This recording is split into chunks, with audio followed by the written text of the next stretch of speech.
ہوتی ہے، بعض قصوں میں عبرت ہوتی ہے۔ سعودیہ کے ایک شیخ بیان کر رہے تھے کہ اتفاق سے ایک شخص کی والدہ بیمار ہو گئی اور پتہ چلا کہ آئی سی یو وارڈ میں چلی گئی ہے اور بے ہوش ہے، نہ جانے کتنے سانس باقی ہیں۔ وہ دوڑا، اس نے چھٹی لی اپنے آفس، جو ہی نکلنے لگا تو اس نے دیکھا کہ ایک بلی کی ٹانگ ٹوٹی ہوئی ہے اور بیچاری بلبلا رہی ہے، گرمی کا موسم ہے۔ اس نے کہا باقی کام تو ہوں گے، یہ نیکی تو نہیں چھوڑوں گا میں۔ ساتھ سٹور میں گیا، دودھ لیا اور بلی کو دودھ ڈالا۔ جو ہی ہاسپٹل پہنچا، انہوں نے کہا کہ دوسری وارڈ میں آپ کی والدہ کو منتقل کیا گیا ہے۔ تو اس نے مذاق سمجھا کہ لگتا ہے کہ ایکسپائر ہوگی اور مجھے کہہ رہے ہیں دوسری وارڈ میں گئی، آئی سی وارڈ میں کیسے اتنی دیر میں منتقل ہوگی؟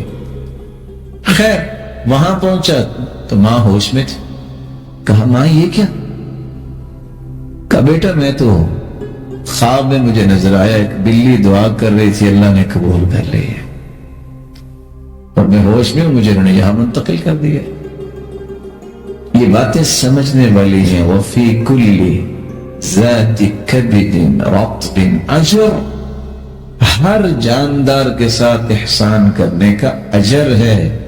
کتا حالانکہ پلید ہے لیکن پیاسا تھا، اس کو بنی اسرائیل کی بدکار عورت نے پانی پلا دیا، اللہ نے اس کی ساری زندگی کے گناہ معاف کر دیے۔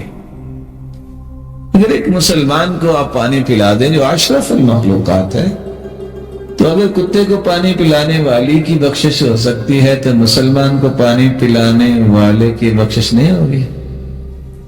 ہوگی انشاءاللہ۔ 9ویں فضیلت، رسول اللہ صلی اللہ علیہ وسلم نے فرمایا الصدقۃ تطفئ غضب الرب وتدفع میتۃ السوء، صدقہ اللہ کے غصے کو ٹھنڈا کرتا ہے اور انسان کو بھیانک اور بری موت سے بچاتا ہے۔